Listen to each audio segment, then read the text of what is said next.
bueno, calculamos el E50 para todos los estratos que nos faltaban, de acuerdo a las pruebas de laboratorio. Y vamos a ver esto de acá, lo de los empujes activos y pasivos. ¿Cuál es la principal diferencia?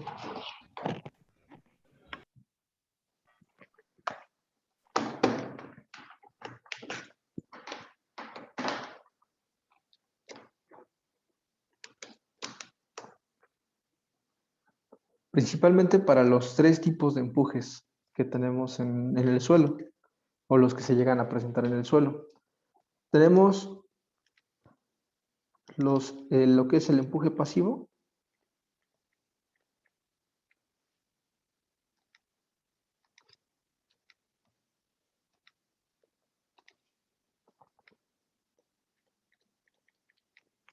Tenemos lo que es el empuje activo.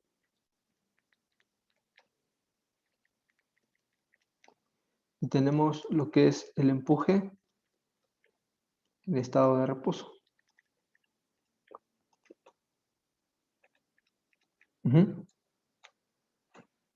Primero, el empuje en estado de reposo. Voy a empezar con involucra a el suelo y de acuerdo a las reacciones que tiene. Tenemos un esfuerzo vertical efectivo y tenemos un esfuerzo horizontal efectivo, ¿sí? Que como está en estado de reposo, lo podemos calcular como el K0, que es igual a 1 menos el seno de phi. Y el esfuerzo horizontal es igual a un K0 por el esfuerzo vertical. Realmente es una componente del esfuerzo vertical que nosotros presentamos. Digamos, aquí no hay gran ciencia en cuanto a cuál es la condición que está presentando, ¿sí? Es tal cual, el suelo se encuentra en este estado y por lo que lleva de su vida geológica tiene un cierto esfuerzo vertical y ese esfuerzo vertical tiene una componente horizontal que se representa de esta manera, como el K0 por el esfuerzo vertical. Pero también tenemos otra condición, lo que es el empuje pasivo, que es donde presentamos un corte, y al empuje pasivo nosotros le estamos imponiendo una cierta fuerza hacia él, ¿sí? Esta fuerza nos va a provocar una falla a 45 menos phi sobre 2, ¿sí? Y realmente es como si tuviéramos aquí el suelo, un esfuerzo vertical, ¿y qué pasaría con el esfuerzo horizontal?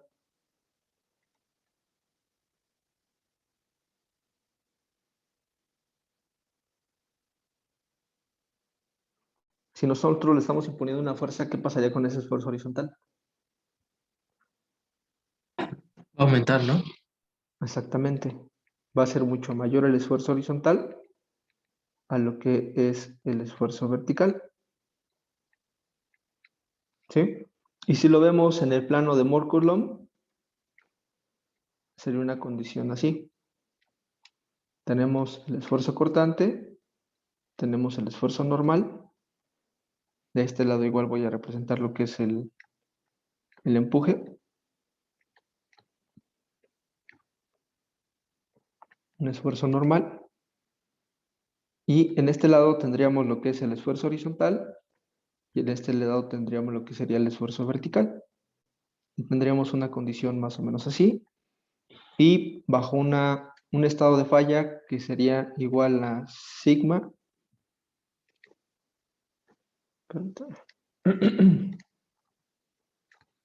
Sigma, estado. El cortante es igual a C más sigma tangente de phi. ¿Sí? ¿Hasta aquí están de acuerdo? La ley de resistencia en el plano Mohr-Coulomb. Y aquí tenemos la misma ley de resistencia que está dada como tau igual a C más sigma tangente de phi. ¿Sí? Pero estamos en una condición, digamos, en la inicial, tenemos un estado de reposo, tenemos un esfuerzo horizontal y aquí tenemos un esfuerzo vertical. ¿Sí? Nosotros al estarle imponiendo una fuerza, que es el esfuerzo horizontal, ¿qué es lo que va a pasar con el esfuerzo horizontal? ¿Se va a recorrer hacia la izquierda o hacia la derecha? Hacia la derecha. Se empieza a recorrer hacia la derecha hasta cierto punto donde el esfuerzo horizontal sea mayor que el esfuerzo vertical. Y el esfuerzo vertical, vean que no se está moviendo para nada. ¿Sí? Entonces, va a llegar un punto donde la magnitud del esfuerzo horizontal con respecto al vertical sea tangente a la línea de superficie de falla y es donde no provoca la falla. ¿Sí? Ahora, vean cómo el esfuerzo horizontal se convierte ahora en el vertical y es debido al confinamiento que le estamos aplicando. Pero, ¿qué pasa con el empuje activo? El empuje activo es un empuje que te está imponiendo el suelo, ¿sí? En este caso es un desconfinamiento del suelo. Entonces, ¿cómo creen que sea la superficie, más bien el esfuerzo horizontal con respecto al vertical?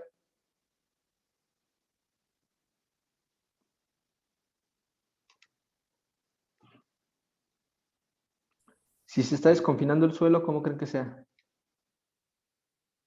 Menor. Mucho menor. Aquí lo voy a representar con una flecha mucho menor. Y el plano de falla está dado a 45 más phi sobre 2. Ahora, si lo queremos ver sobre el plano Mohr-Coulomb, tenemos tau, tenemos el esfuerzo normal,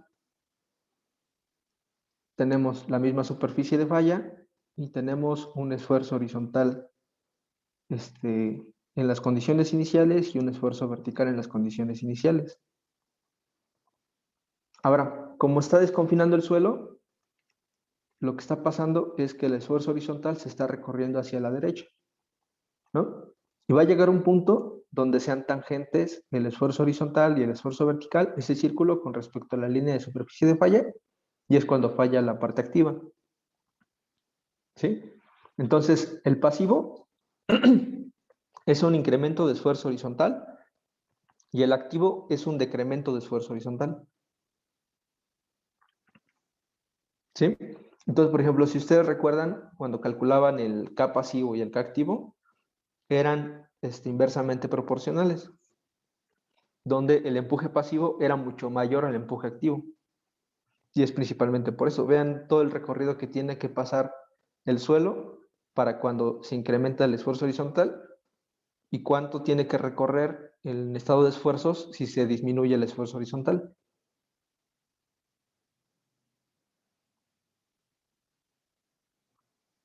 ¿Dudas?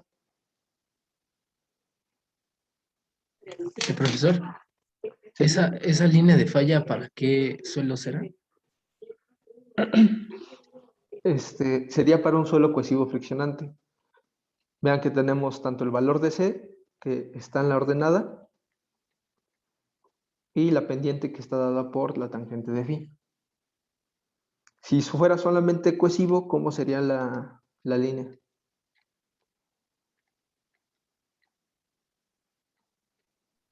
Horizontal, ¿no? Al Recto. eje Exactamente, sería horizontal.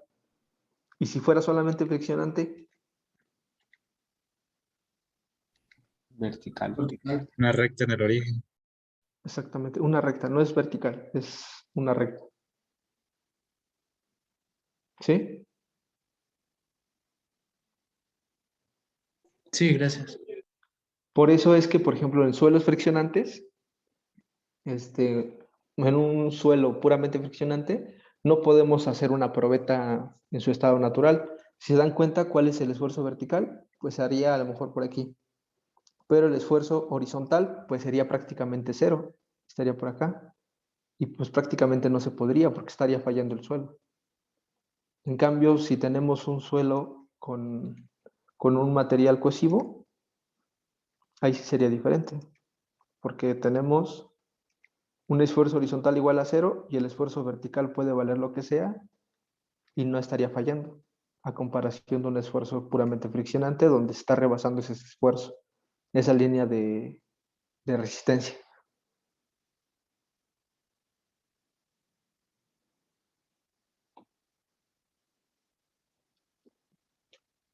¿Sí me escuchan bien? Sí. Sí. Que me apareció un anuncio de que pusiera subtítulos o algo así. Ok, ¿sí se entendió la parte de cuál es la diferencia entre los diferentes empujes? Sí, gracias, profe. Ok, ¿alguna otra duda?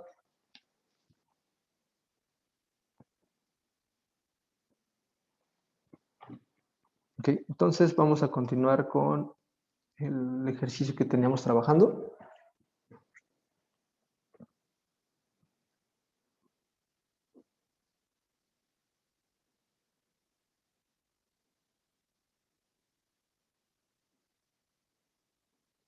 ¿Cómo van con la primera entrega de su proyecto?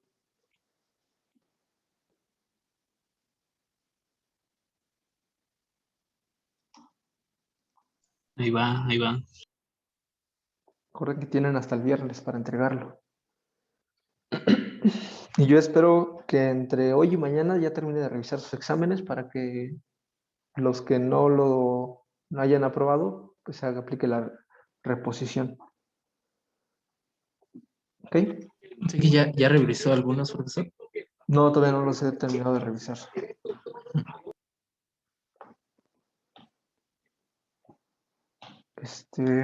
Bueno, ya teníamos calculado el ME que corresponde a la prueba 1, de acuerdo al E50 que ya teníamos nosotros. Ahora sería agregar los valores que nos faltan, de acuerdo a las pruebas que igual ya tenemos.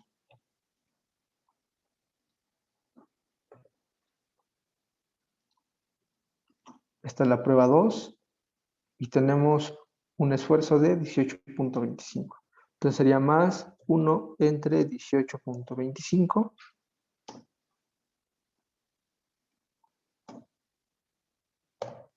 Qué raro, ¿por qué no me deja?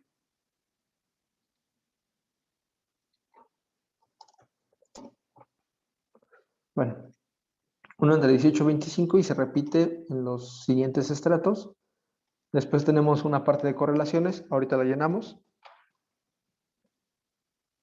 El siguiente sería el de 47.53.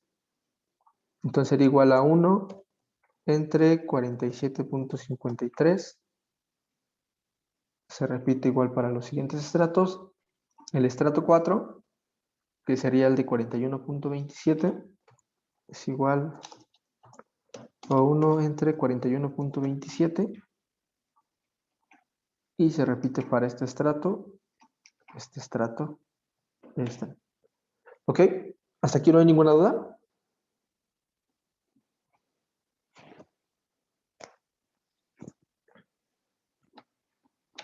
Entonces, estos son los valores de ME. Ya tenemos asignado el decremento de esfuerzos por la excavación. Y hay que meter lo que son las correlaciones. De hecho, aquí ya teníamos calculado cuáles son el número de golpes.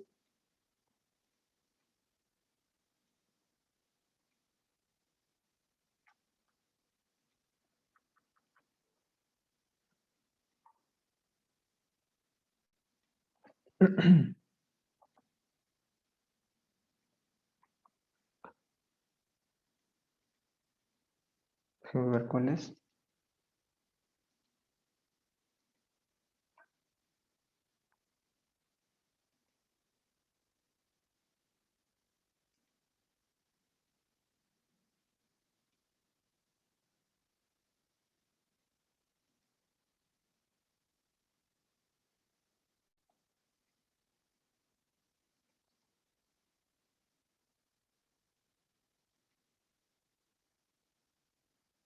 Aquí está. Ahora sí. Tenemos asignado el número de golpes de acuerdo a los estratos donde sería aplicable las correlaciones. Aquí tenemos un estrato arenoso que pues el número de golpes, si no mal recuerdo, es muy bajo, es de 1.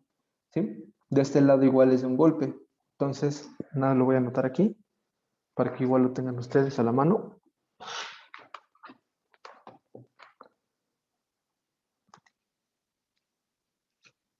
Aquí n es igual a un golpe.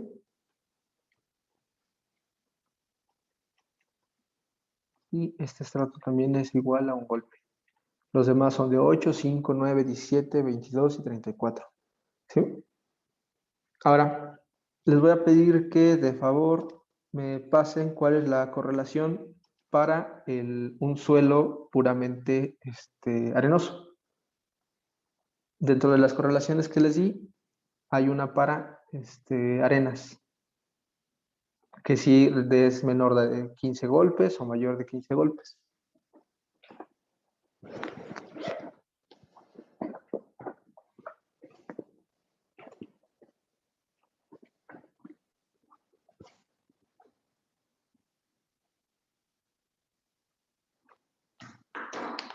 En lo que la buscan voy a copiar estos valores.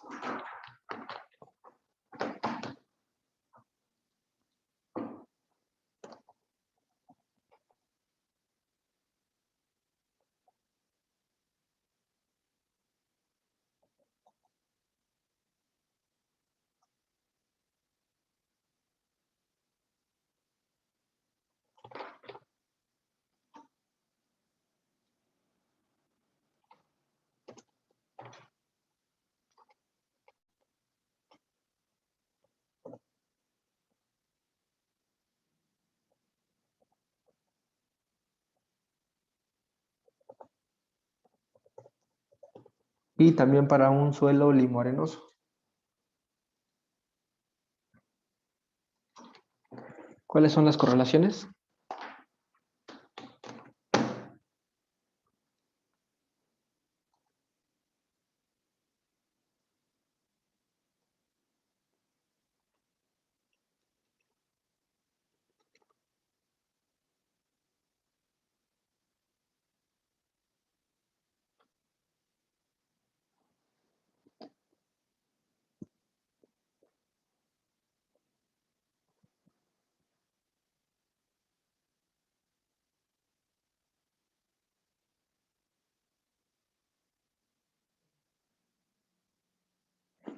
¿Cómo se calculamos el módulo de elasticidad para arenas? Es 5 por n más 15.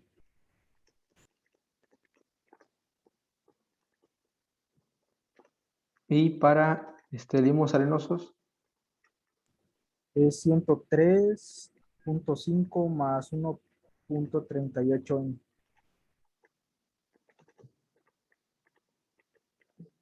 ¿ok? Entonces, hay que calcularlo para estos valores. Creo que es más, profesor, ahí no es multiplicación. Es 1.38 más n. Ajá, 103.5 más 1.38 Ok. por n.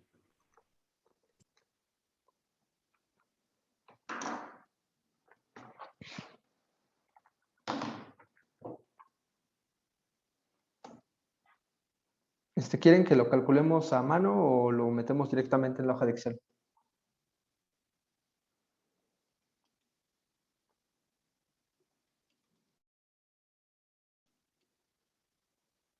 En el ex- Ok. Entonces, vamos a meter primero la ecuación para arenas, que aplica para el primero, segundo, tercer estrato hasta los 19. A partir de ahí ya tenemos limos arenosos, ¿ok? O arcillas arenosas. Entonces, será igual a,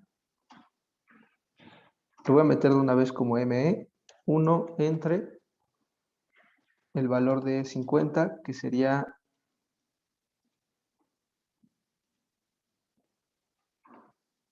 5 por el valor de N. Copiamos el siguiente, que sería igual a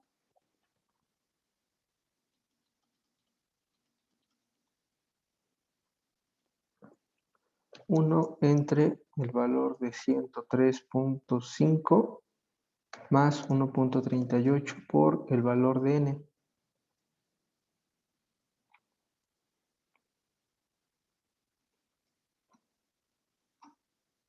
De hecho, aquí todavía aplica el de arenas.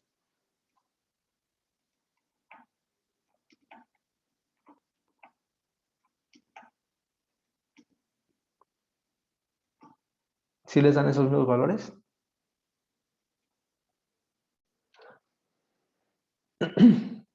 Vean que, por ejemplo, ¿sí? ¿Podría repetir para cuáles son la de las arenas?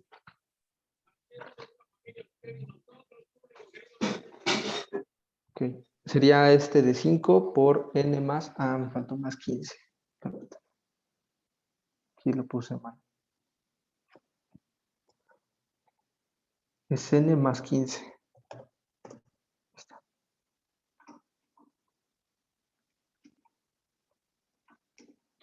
Y se repite para los primeros 3 estratos que tenemos correlación, que sería el estrato de 10.5 a 11 metros, el de 16.4 a 17 y el de 19.2 a 20. A partir de ahí, bueno, ya los demás tienen son arenas limosas o arenas arcillosas. ¿Sí? Ya podemos ocupar la otra ecuación, la que corresponde a 103 más 1.38 por n. ¿Ok? Profe, ¿Sí? creo que en la fórmula le faltó multiplicar por 5 porque me da diferente. En la primera. Es que lleva Tienes un razón. paréntesis. Sí, tienes razón. Y se aplica para los primeros 3. Ahora sí. Dejen corroboro los demás, que es el 1.103.35 más 1.38 por n. Y se repiten todos estos. Y este de acá también. ¿Ok? ¿Alguna otra duda?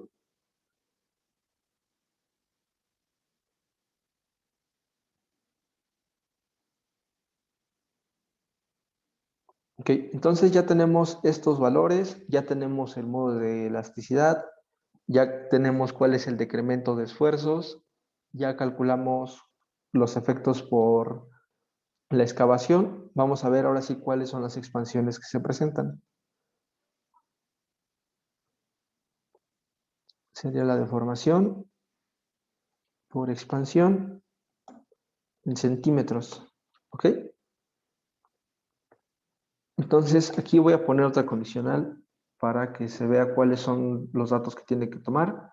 Si el delta sigma de excavación es igual al texto, quiero que me conserve el texto, sino que me multiplique el modo de elasticidad por el delta sigma de excavación por el espesor.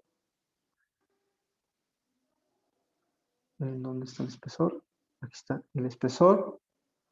Pero tenemos el delta sigma de excavación en toneladas por metro cuadrado. Si lo queremos en kilogramos centímetro cuadrados, tendremos que dividirlo entre 10. Entonces sería multiplicarlo por 0.1.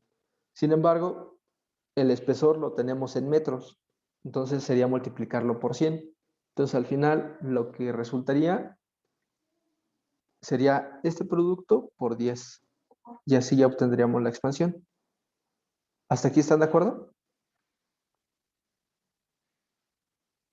Sí. Ok. Ahora sí corremos nuestras celdas.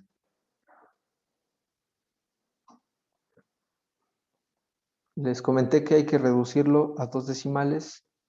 Siempre las influencias sí déjenlo a 3 decimales, pero lo demás sí déjenlo a 2. Entonces, sumamos cuáles son las deformaciones que tenemos.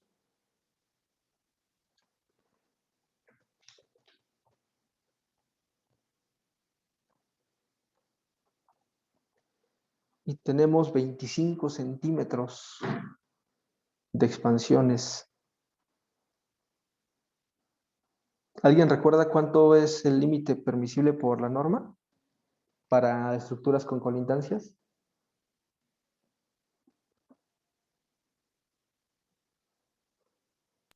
Eran 2.5. Eso es para zona de lago. Perdón, para la zona de lomas. Para zona de lago son 15 centímetros. son 15 y 30 centímetros. Si no tenemos colindancias, son 30 centímetros. Si tenemos colindancias, son 15 centímetros. ¿Sí? Entonces, vean que el delta sigma, bueno, las expansiones que tenemos son muy grandes y pues básicamente nos está diciendo que no estamos cumpliendo con la norma. ¿Qué podríamos hacer? ¿Qué se les ocurre que podríamos hacer? Me voy a regresar un poquito aquí a la hoja de...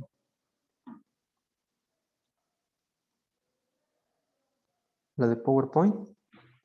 Profe, ¿para cuáles dijo que eran 15 y para cuáles 30? Ok, pero ahorita lo noto.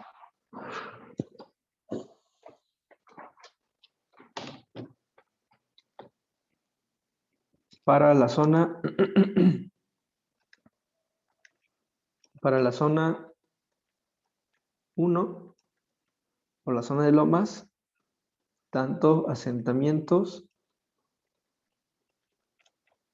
como expansiones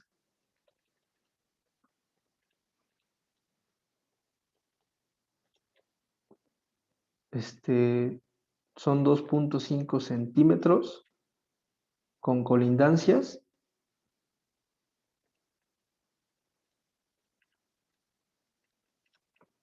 y 5 centímetros sin colindancias. Para la zona 2 y 3 son 15 centímetros con colindancias y 30 centímetros sin colindancias.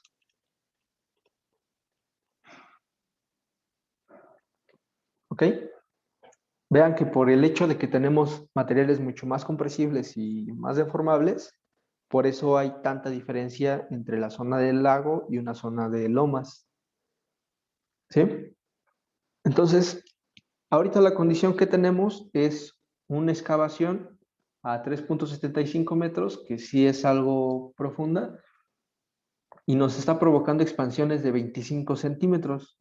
Ahora, esas son las expansiones. Recuerdan que les había comentado que la parte de las recompresiones es un comportamiento elástico y plástico, es decir, que se deforma a través del tiempo. Entonces tienden a ser mayores.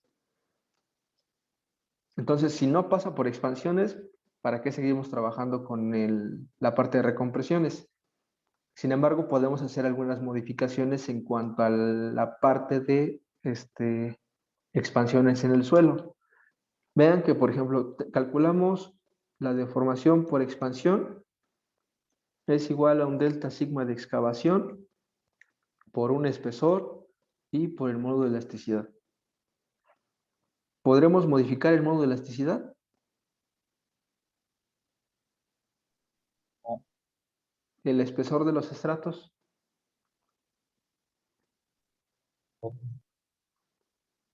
¿Podemos jugar con la diferencia por excavación?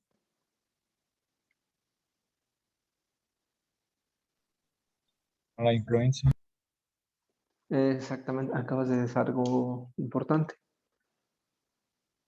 Al final tenemos una condición de esfuerzos efectivos a una cierta profundidad, tenemos la condición inicial y después tenemos un esfuerzo por el alivio de esfuerzos, ¿no? Que ya vimos que lo podemos calcular como el sigma testada es igual a la influencia por el esfuerzo en total a nivel de desplante. Estamos olvidando. Déjenlo pongo en orden.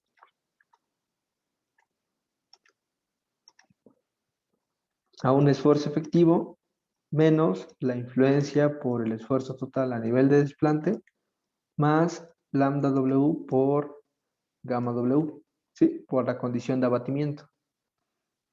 ¿Hay alguna condición que podemos modificar nosotros?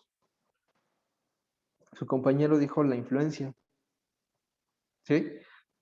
Si recuerdan, la influencia depende de la geometría, ¿sí? Si ustedes recuerdan la parte de las zapatas, a los 5 metros prácticamente se atenuaba completamente la influencia, ¿sí? Porque eran elementos muy pequeños, de 2 por 2, de a lo mejor 3 por 3, o si son muy alargadas, aún así la influencia se atenuaba muy rápido, ¿sí?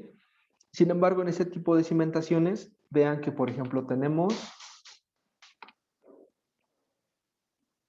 a los 38 metros, tenemos una influencia de 28.285, 30%. Es decir, que todavía hay 30% de alivio de esfuerzos a esa profundidad. ¿Qué pasaría si nosotros decidimos cambiar el largo y el ancho? Digamos, ¿sabes qué? No voy a excavar los 40 metros por los 22 metros. Voy a excavar solamente la mitad, que sean 20 metros por 22 metros. Vean cómo la influencia a los 37 metros bajó prácticamente a la mitad. Vamos a ver cómo se afectaron esas expansiones. Seguimos todavía estando por arriba. Pues ¿sabes qué? En lugar de los 30 metros, lo voy a hacer de son 40 metros, 15 metros, tramos de 15 metros. Vemos cómo se afecta. Vean que bajó poco, pero bajó algo. Y estamos en 19 metros. Aún así, aunque excavemos por etapas, no estamos cumpliendo con esa condición. No sé si me expliqué con esta parte.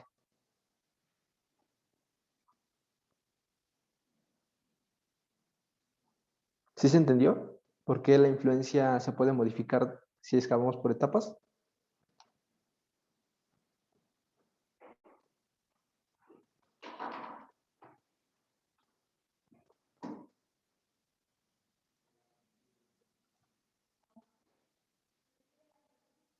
¿Sí se entendió?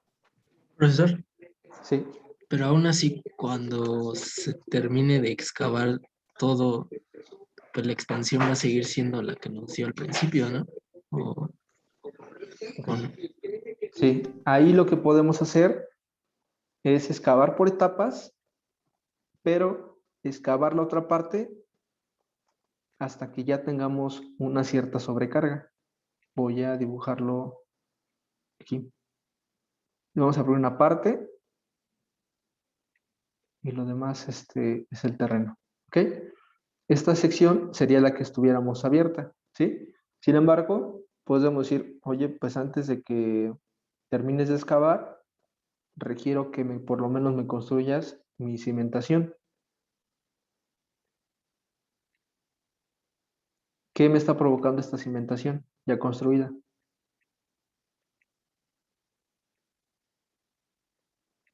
Una cierta sobrecarga, ¿no? Entonces, ya tengo construida mi cimentación, ahora sí, ¿sabes qué? Ya puedes abrir la otra sección.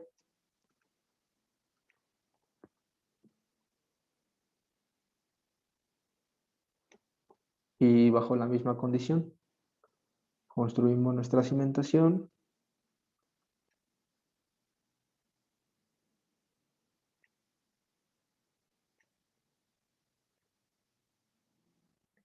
Y del otro lado igual, ¿sí? De tal manera que no esté abierta completamente esa sección, esa área.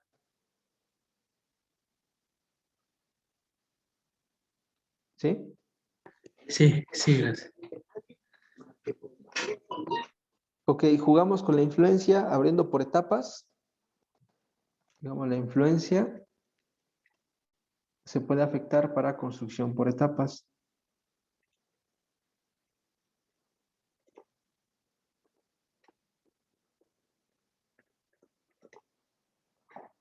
¿Qué más podríamos hacer? No podemos modificar el esfuerzo efectivo porque es prácticamente el esfuerzo de campo. El esfuerzo total, pues tampoco lo podemos modificar porque es bueno, ahí hay una mañita, todavía no, bueno, no quiero meter la parte del esfuerzo total, pero va a haber alguna condición donde podemos modificar el esfuerzo total, pero de manera general, digamos que no lo podemos modificar porque es la profundidad a la que vamos a excavar. Entonces, es el alivio que va a tener el suelo. La parte de lambda W por gamma W, que es el bombeo, lo podríamos modificar.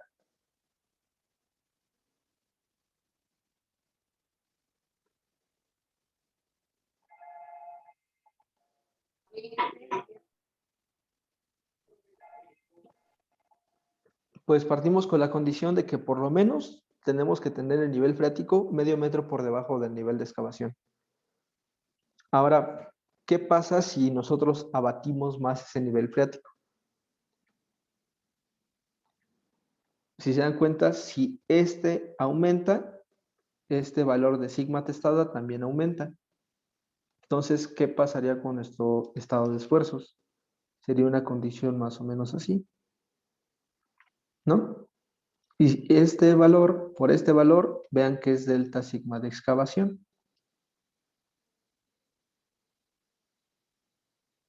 ¿Sí? Vean que podemos jugar de varias formas. Podemos excavar por etapas y aparte mantener un bombeo, es decir, abre todo y hay que abatir bastante el nivel freático. Ahora, el único problema, si abatimos demasiado el nivel freático y mantenemos mucho tiempo ese bombeo, es que podemos provocar algún tipo de efecto a la colindancia. Entonces, aquí lo que se puede hacer es, tengo esta misma cimentación, pero imagínense que tenemos nuestro estrato drenante a esta profundidad. Bueno, estoy exagerando bastante, mejor voy a poner más arriba.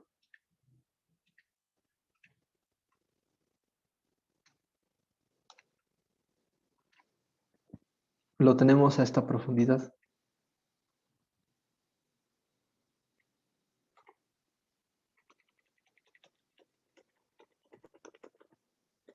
Lo que podríamos hacer es decir, ¿sabes qué? Necesito abatir bastante el nivel freático para evitar ese efecto de... ¿Dónde está? Ese efecto de bombeo y efecto de las colindancias. Lo que puedo hacer es confinar completamente nuestra cimentación. Es decir, que nuestro elemento de retención corte ese acuífero en ambos lados. Bueno, en todo el perímetro. Si cortamos el acuífero, pues sería prácticamente una condición local, que es la que nosotros estamos provocando. ¿Sí? ¿Dudas? No entendí bien para qué se confinaría. Ok. Si tenemos el acuífero normal y requerimos por alguna razón bombear, abatir bastante el nivel freático, si nosotros bombeamos, vámonos con, por ejemplo, con el estado de esfuerzos del suelo.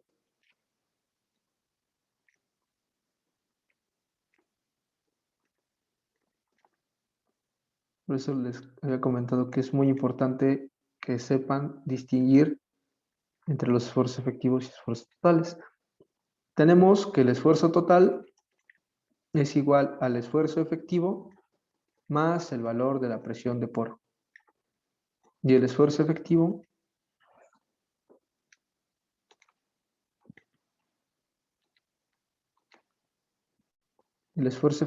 es igual al esfuerzo total menos el valor de la presión de poro.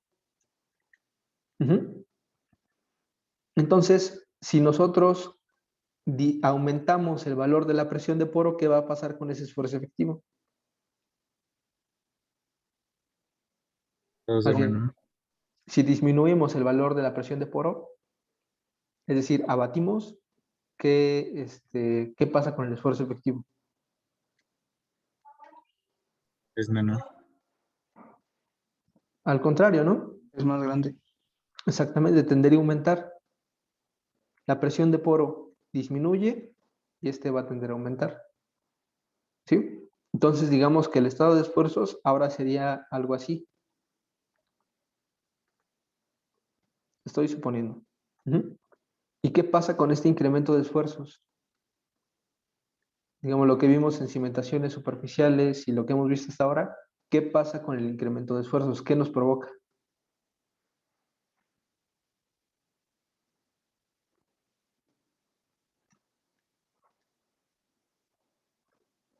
Pues al final es una deformación. La deformación es igual a un incremento de esfuerzos por un espesor por, vamos a ponerle M o MB. de acuerdo a lo que ahorita veamos. ¿Sí? Entonces, ese incremento de esfuerzo se transforma en asentamientos y lo que nos va a provocar, si no ponemos esa retención, sería asentamientos en las colindancias. ¿Sí? Es muy común que para estructuras, por ejemplo, que no tienen, más bien la estructura de retención es permeable y tenemos una condición de abatimiento, las casas que están en el hombro de la excavación se vayan de lado y se fracturen. ¿Sí? Entonces, por eso hay que tener cuidado con eso. La única manera de evitarlo, es decir, voy a bombear bastante, entonces voy a confinar esta parte. Que el efecto que vaya a crear sea solamente en esta región.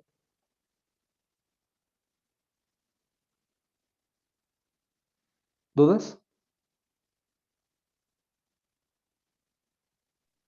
Y si la profundidad del estrato o sea, está muy abajo, no importa, aún así se tiene que encontrar hasta el final. No, normalmente, digamos, siempre, bueno, casi siempre hay un estrato a los 5 metros, un estrato drenante a los 5 metros. A los 5, por mucho 7 metros, hay un estrato drenante. Y, por ejemplo, nosotros estamos excavando hasta 3,25, son 4 metros más, que a lo mejor lo podemos arreglar con una condición de bombeo que sí podría ser un tanto invasiva, pero podemos regularlo, a lo mejor por etapas, y ese bombeo que sea solamente necesario cuando veamos que está subiendo bastante el nivel. ¿Sí? Pero hay que evaluarlo. Digamos, aquí estamos, a lo mejor llegamos a 3,75 y a lo mejor el estrato drenante está a, no sé, 8 metros. Vean que es bastante la pata que tendrá que tener ese muro. ¿Sí? Pero sin embargo, también te hay que evaluar. ¿Prefieres pagar, no sé, 1 millón de pesos más por excavar y que tu sistema de retención llegue hasta cierta profundidad? ¿O pagarle las casas a los vecinos y reparaciones que seguramente te va a costar más de 1 millón de pesos?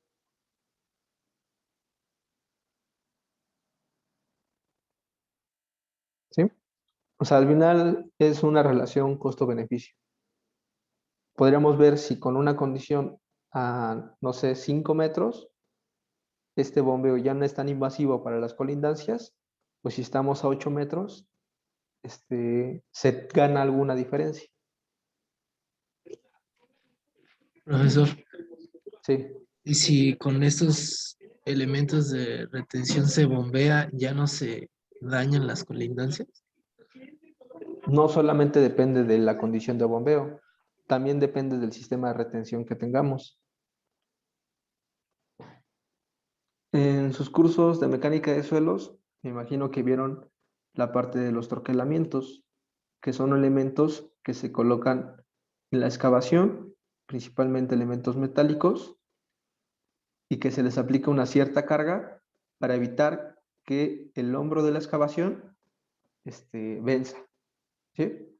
Pero también tenemos, por ejemplo, lo que son los sistemas de anclaje, que es un elemento más largo y que se sujetan en el suelo, ¿sí? Y que está aplicando una fuerza constante.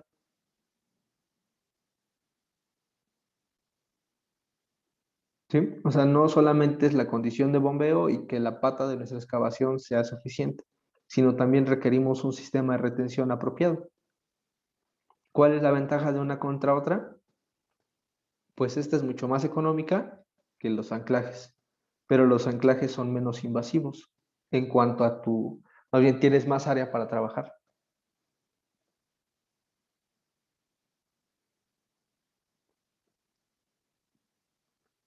Profe, y me imagino que estos asentamientos de las colindancias se monitorean, ¿no? Sí, todo el tiempo hay que estar monitoreando topográficamente la excavación. ¿Qué se monitorean? Los puntos en la corona, tanto puntos en la corona o en la parte superior del muro, como algunos puntos intermedios.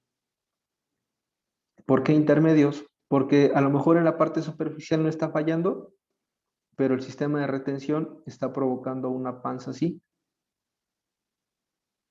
Y esta panza ya no está diciendo que el suelo está fallando. Entonces también hay que monitorear puntos intermedios. Todo es de manera visual, entonces. No, es topográfico. ¿O a visual, ¿con qué te refieres? Bueno, que si tenía que ir alguien en persona, vaya, no se usaba algún dispositivo. Sí, es completamente, bueno, con topográfico. Con una estación total se puede hacer. Porque aparte son deformaciones tan pequeñas que cuando son muy aparatosas sí es visible para el ojo humano. Pero cuando son deformaciones tan pequeñas, no lo percibes, ¿sí?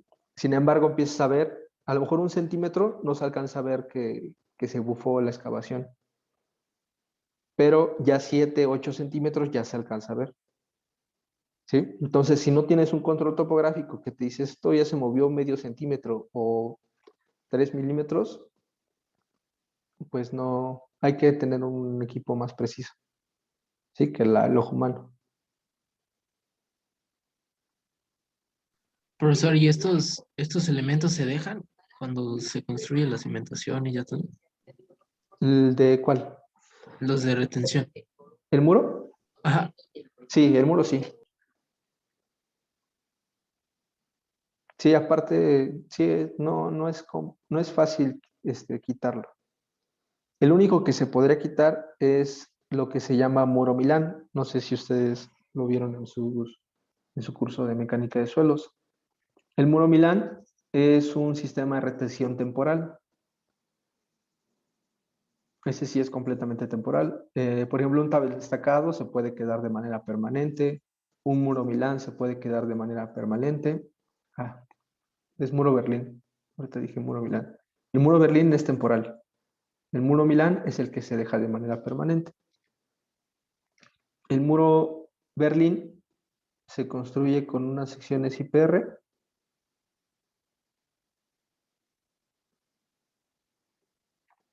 a un acierto espaciado, normalmente de 2 a 3 metros, y las viguetas se anclan en el suelo como si fueran una especie de pilotes.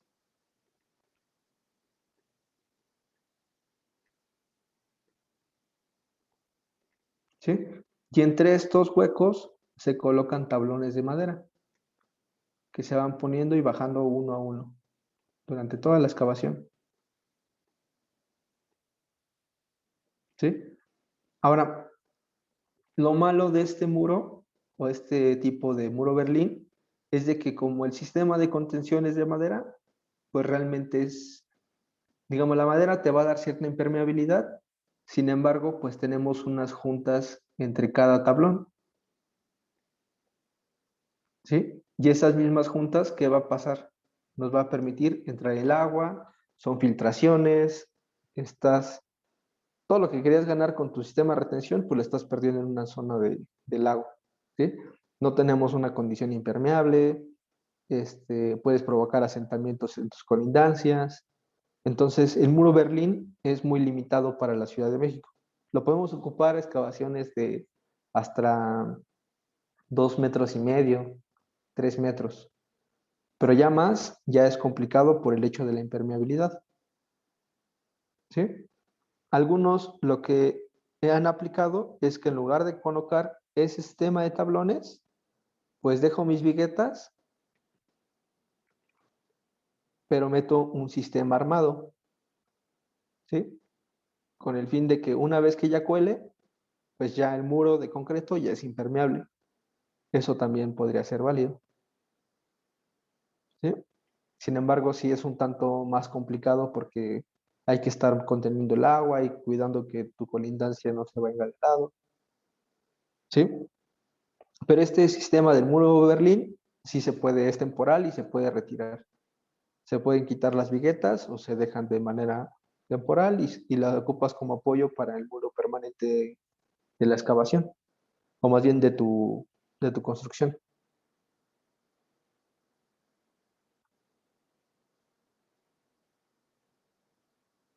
¿Dudas?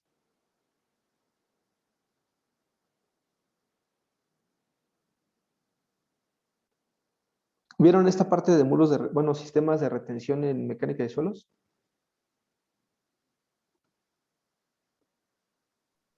Yo nada más vi los dos de arriba, del reglamiento y el anclaje. No había visto este del Berlín. Ok. Yo nomás llegué hasta el muro Milán. Ok. Por los, por los tiempos que tenemos, no vamos a poder abarcar la parte de la revisión de la excavación. Sin embargo, les voy a preparar una clase para que sea solamente de los sistemas de retención. ¿Sí? ¿Cuáles existen? ¿Cuáles son sus ventajas y desventajas? ¿En qué momento ocupar alguno? En fin, ¿sí? Que creo que es muy importante que ustedes lo sepan. Para la rama que se vayan a dedicar, si se dedican a geotecnia, pues sepan cuál es la ventaja de una contra otra. Si se dedican a estructuras, pues al final ustedes como estructuristas van a decir, pues mi muro de colindancia, no sé, lo quiero de concreto. Ah, pues sí, ¿qué me permite construir ese muro de concreto? Si se dedican a construcción y si ven la parte de excavaciones, pues va a ser su pan de cada día igual. Y como hidráulicos a lo mejor no, pero es importante que sepan estas condiciones, cuál es la ventaja de un sistema con respecto a otro. ¿Sí? Y que Gracias. también tengan en cuenta que el muro Milán, perdón, muro Milán es el que va construido y que es de concreto, tiene muchísimas ventajas. Es impermeable, tiene gran resistencia, lo puedes utilizar de una vez como elemento estructural, pero lo único malo es que nos come parte de la construcción. Digamos, son mínimo 60 centímetros de cada lado, hasta 40 centímetros de cada lado. Entonces, estamos ocupando 80 centímetros de nuestro predio solamente en el muro de retención. ¿Sí? Si queremos meter a lo mejor un sótano de estacionamientos o lo que sea, pues nos está robando bastante espacio. Entonces, eso es un pro y un contra en cuanto a los muros Milán. ¿Sí? Pero les voy a preparar esa clase una vez que terminemos de ver esta parte de asentamientos. ¿Ok? Sí, profe, gracias. Permítanme, déjenme ir por mi pluma que se me cayó.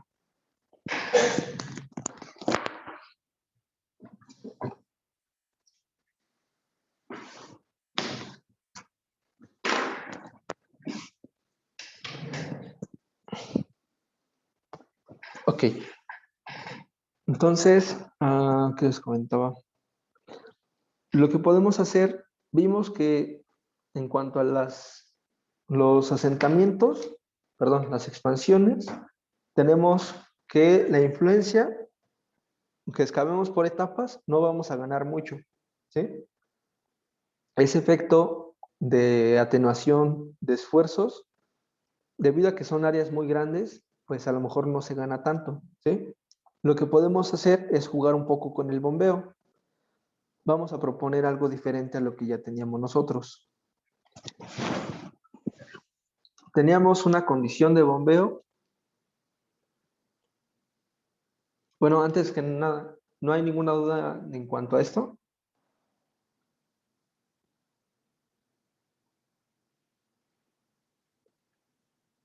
¿No? No, profe. Tenemos una condición inicial donde estamos apoyados a los 3.75 metros. Nuestro nivel freático está a 1.8 metros y estábamos abatiendo por lo menos a medio metro por debajo del nivel de excavación, que sería igual a 4.25 metros. ¿Sí? Entonces, vimos que bajo esta condición no nos está cumpliendo nuestra cimentación. Pues vamos a batir por lo menos, vamos a vernos un poco exagerados, pero vamos a batir 1,5 metros por debajo de, que sería igual a 3.75 más 1.5 serían 5.25 metros. ¿Ok? Entonces, esa sería nuestra condición de frontera, que si planteamos de nuevo nuestra ecuación para calcular la presión de poro, aquí voy a anotarlo, sería 5.25 metros, será igual a 0 y se va a restablecer hasta los 38.5, 38.4 y 36.6.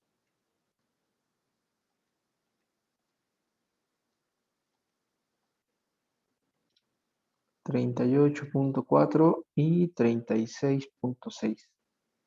Este sería la presión de poro y esta sería la profundidad. ¿Ok? Entonces hay que plantear de nuevo nuestra pendiente,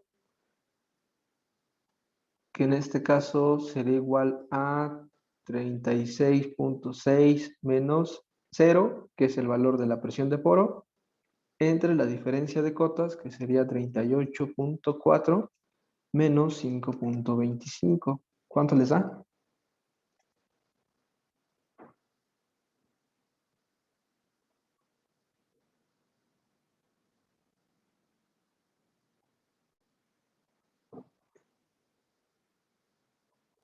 1.1.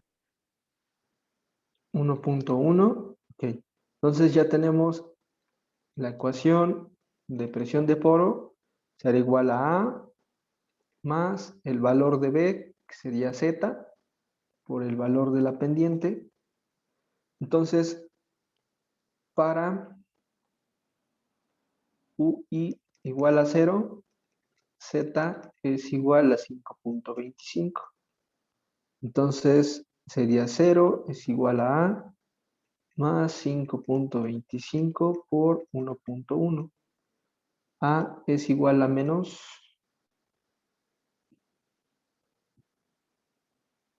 5.75, 80, ¿no? 5.77. 5.77. Ok.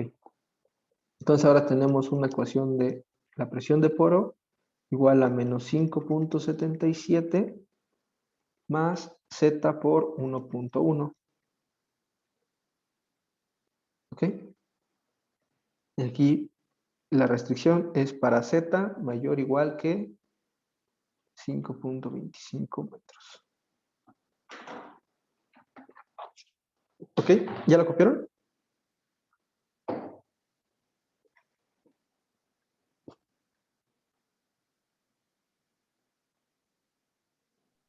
Ya. Ok.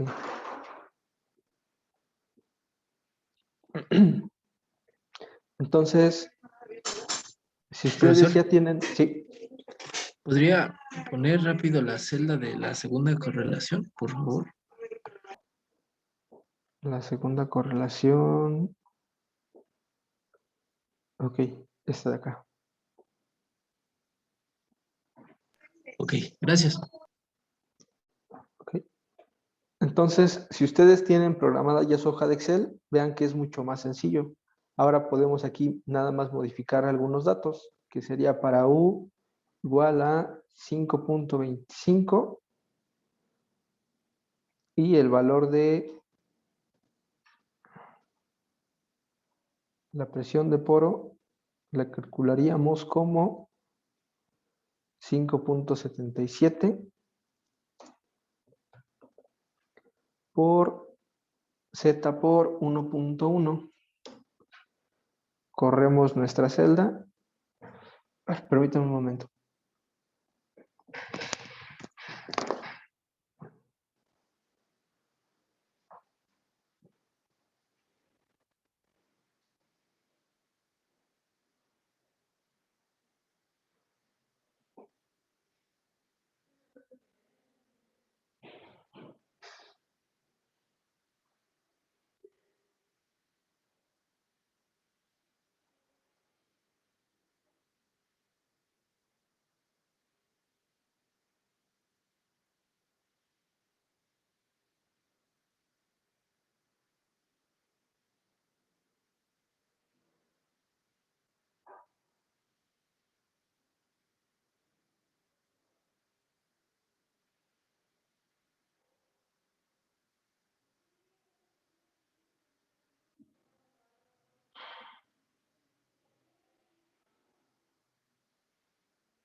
Ok. Entonces, vean que si una vez que ya programamos la hoja de Excel, podemos meter el valor de la ecuación de UI, restringimos que si z es menor que 5.25, no me considere nada, sino que ya me aplique la ecuación que es 5.77 por z por 1.1. Corremos la ecuación, bueno, corremos la celda y vean que ahora sí ya bajó nuestras expansiones a 3.75 metros. ¿Sí? ¿Dudas? Miden ¿Ahí 13. consideró el área inicial o fue la que va a ser como por zona? A ver, déjenme ver esa parte. Ah, está reducida, pero lo ponemos de 40 por 25. Son 19. Entonces también no nos pasa. Tendremos que excavar por partes y adicionalmente mantener la condición de bombeo. ¿Sí? Además, es muy común que, que las excavaciones de esta magnitud, que son de 22 por 40 metros, son superficies demasiado grandes. Entonces, es común que se haga por etapas, principalmente por los volúmenes de excavación que estamos manejando. ¿Sí? Claro que obviamente hay sus excepciones. ¿Ok? ¿Dudas?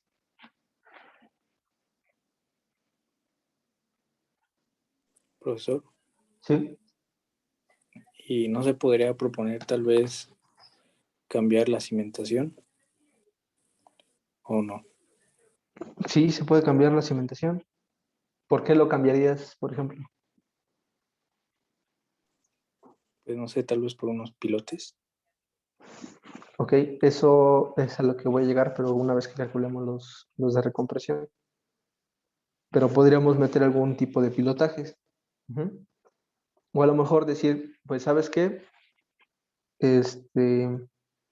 Voy a evaluar que si a lo mejor en lugar de meter el cajón y excavar 2 metros más, mi cajón lo hago un poco más pequeño.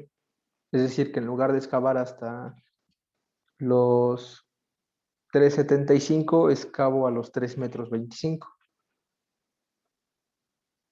Esa puede ser una opción. Excavamos menos, el esfuerzo total a nivel de desplante también es mucho menor, el relajamiento de esfuerzos por la excavación es menor, entonces las expansiones son mucho menores. ¿Sí? Eso podría también hacerse, desplantar un poco más arriba el cajón, o como tú dices, meter algún sistema de pilotaje, pero eso lo vamos a ver más adelante. ¿Ok? Hay otra opción que igual puede aplicarse, sin embargo es un tanto más complicada, constructivamente hablando, y es el que voy a llegar a los 3,75 metros, pero no voy a excavar completamente. Es decir, que voy a hacer mi excavación por partes, ¿sí? Una especie de zanjeos, ¿sí? Los zanjeos que me permitan construir los diafragmas principales de la excavación, perdón, de la cimentación, y así, en lugar de relajar hasta los 3,75, a lo mejor relajo hasta serían 2 metros, 1.75. O a lo mejor no hasta tope, sino a lo mejor lo dejamos en 2,75, ¿no? Podemos jugar con eso también.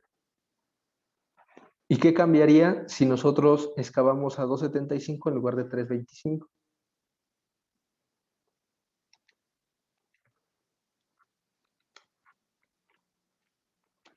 Pues vean que sigma testada es igual al esfuerzo efectivo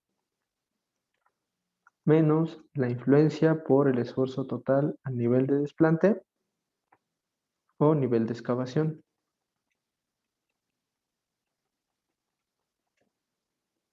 Más lambda W por gamma W. ¿Sí? Si hacemos que este valor sea más pequeño, pues el sigma testada va a ser mayor, entonces el relajamiento de esfuerzos va a ser menor.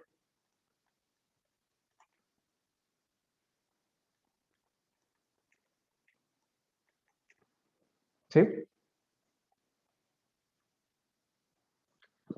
Se puede hacer una especie de zanjeo. Esa es otra condición.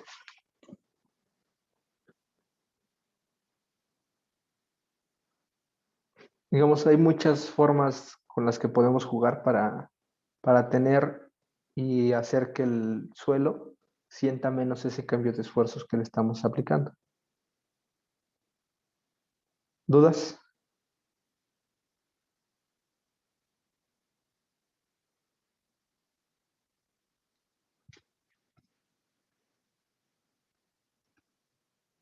¿No?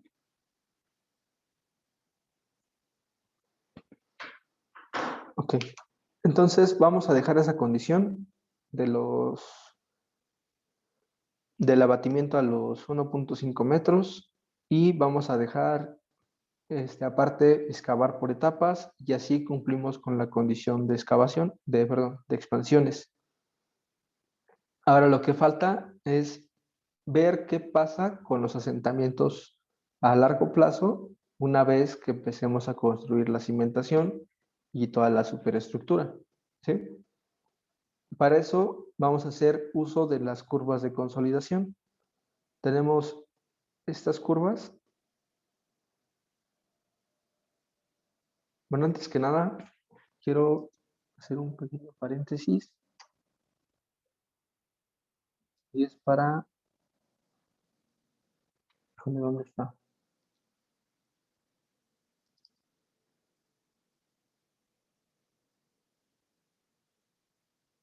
Ah, no, me estoy confundiendo.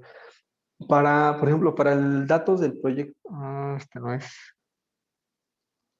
Para su proyecto, en especial, tienen un estrato compresible que va desde los 3 metros o 4 metros, si no mal recuerdo, hasta los 9 o 10 metros, que tiene contenidos de agua muy grandes. ¿Sí? Ese estrato es probable que les dé problemas o les hubiera dado problemas si hubieran hecho la parte de cimentaciones superficiales. ¿Sí? Por el hecho de que estamos aplicando mucha carga, ese estrato les iba a provocar muchos problemas. Ahora, en el perfil que estamos trabajando nosotros, pues prácticamente todo el perfil tiene contenidos de agua de 300%, 275%, o sea, son contenidos de agua muy altos que se refleja inmediatamente en su compresibilidad. ¿Sí? Entonces, poco a poco van a tener esa sensibilidad de decir, veo el perfil estratigráfico, tiene bajos contenidos de agua, pues es un suelo resistente. Es de baja compresibilidad o mediana compresibilidad. Veo contenidos de agua de altos, muy, muy altos, de 300, 400%. Desde ahí ustedes ya saben que es un suelo que les va a provocar muchos problemas de asentamientos. ¿Sí? Entonces, bueno, eso era nada de lo que quería comentarles. Para los asentamientos a largo plazo, vamos a hacer uso de las curvas de consolidación. Las curvas de consolidación, no sé si lo hayan visto en sus clases de comportamiento de suelos y si de alguna forma les dieron el laboratorio. Bueno, voy a explicárselos aquí mejor.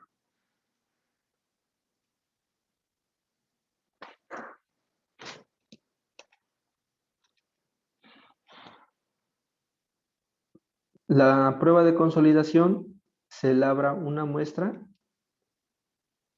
cilíndrica, perdón, un anillo. Es un anillo de suelo de 2 centímetros de altura y se confina en un anillo metálico y por debajo de tiene una piedra porosa, que si se dan cuenta con respecto a nuestro perfil estratigráfico, sería como si fuera un lente de arena. Y en la parte superficial también tiene una piedra porosa. En la parte de arriba se le aplica se coloca una placa metálica con un balín y un vástago para uniformizar las descargas. Y esta misma va dentro de un recipiente en la cual se satura la muestra, ¿sí? Simulando las condiciones de campo, lo más aproximado. Y poco a poco se le va aplicando una cierta carga, ¿sí? De tal manera que vamos teniendo, digamos, para una cierta carga, obtenemos una curva de deformación contra tiempo. Vemos cuál es la deformación y normalmente se va a presentar algo así. Con, por ejemplo, un incremento de esfuerzos de, no sé, 0.125 kilogramos sobre centímetro cuadrado. Después vamos a aplicar otra carga.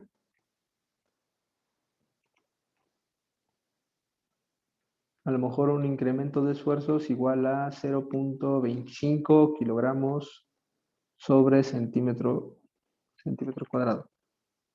Y vamos a obtener una curva de esfuerzo de formación, perdón, de deformación contra tiempo de esta manera. ¿Sí? De tal manera que si tomamos este y este dato, lo podemos graficar en una curva de compresibilidad en donde involucramos la relación de vacíos y el esfuerzo efectivo. ¿Sí? ¿Cuál fue la deformación hasta el final de la de 125? Después, ¿cuál fue la deformación que tuvo para al término de la carga de punto 125? Después, aplicamos otra vez lo mismo. El tiempo, la deformación. Obtenemos una cierta carga. Bueno, aquí está bien chupote que no tenía que haber dado. Leemos cuál es para la carga de 0.5 kilogramos sobre centímetro cuadrado y graficamos los diferentes puntos, ¿sí? De tal manera que obtenemos una curva de esta manera. Y hacemos lo mismo para el proceso de descarga. Vamos quitando punto por punto, ¿sí? Ahora, hay una parte de los suelos no finos saturados a lo que se le llama el esfuerzo de preconsolidación. ¿Alguien ha escuchado de ello?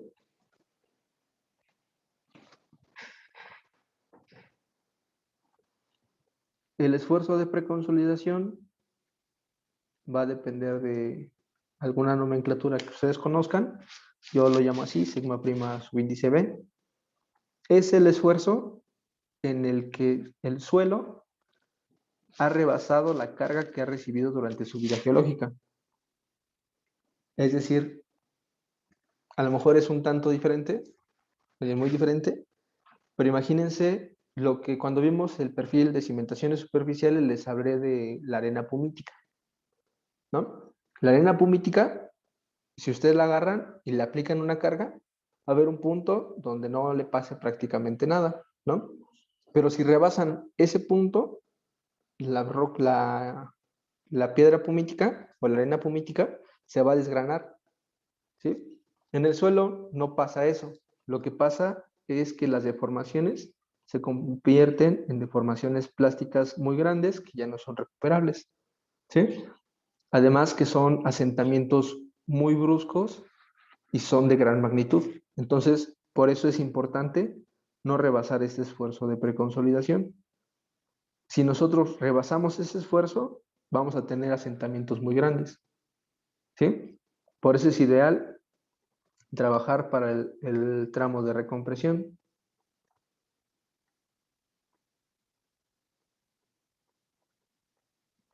O de preconsolidación.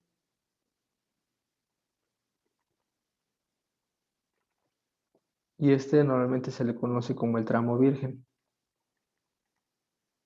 ¿Sí? Son cargas que el suelo nunca ha experimentado y que, por ejemplo, es algo que, no sé, en el lago de Texcoco, para lo que iban a hacer el aeropuerto, lo que querían hacer era rebasar ese esfuerzo de preconsolidación para que el suelo no se deformara tanto. ¿Sí? Por eso es que aplicaban una cierta de terraplenes, para que el suelo sufriera estas deformaciones y una vez que se descargue, pues ya el esfuerzo de preconsolidación ya está en este punto. ¿Sí? Sin embargo, para cimentaciones, pues no es tan fácil, ¿sí? Porque requerimos rapidez y pues ese tipo de pruebas son de muy largo plazo. ¿Ok? Pero en manera general es importante distinguir cuál es el esfuerzo de preconsolidación y cuál es el tramo virgen. ¿Qué implica que trabajemos sobre el tramo preconsolidado y qué implica que trabajemos sobre el tramo virgen? ¿Sí? Entonces, por ejemplo, si tenemos suelos, bueno, vamos a ponerlo aquí.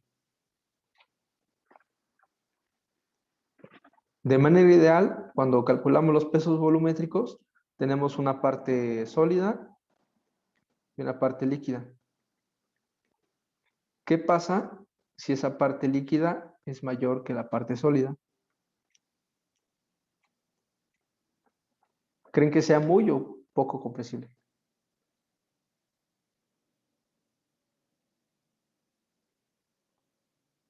Muy compresible. Exactamente, sería una gelatina, ¿no? Sin embargo, si tenemos un suelo con mayor parte sólida y con poca parte líquida, pues sería prácticamente lo contrario, ¿no? Por eso es que les decía que hay que saber interpretar los perfiles. Poco a poco van a tener esa sensibilidad, viendo, pues el contenido de agua es bajo. Pues me implica que el suelo se va a deformar poco. Puedo jugar con eso y a lo mejor proponer unas zapatas. Pues fíjate que tengo un estrato de los 5 a 9 metros que tiene contenidos de agua de 400%. Pues ten cuidado porque ese estrato se va a deformar bastante. ¿Sí? En la próxima clase vamos a empezar a ver cómo calculamos los asentamientos por recompresión y a lo mejor modificamos algo el proyecto para calcular los asentamientos por compresión neta, que eso también es importante. Ahora, por las condiciones que nos dio, pues nos resultó prácticamente una cimentación 100% compensada. ¿Sí? Sin embargo, ¿qué pasa si trabajamos con una cimentación semicompensada? ¿Sí? Es lo que quiero que veamos la próxima clase. ¿Hasta aquí hay dudas?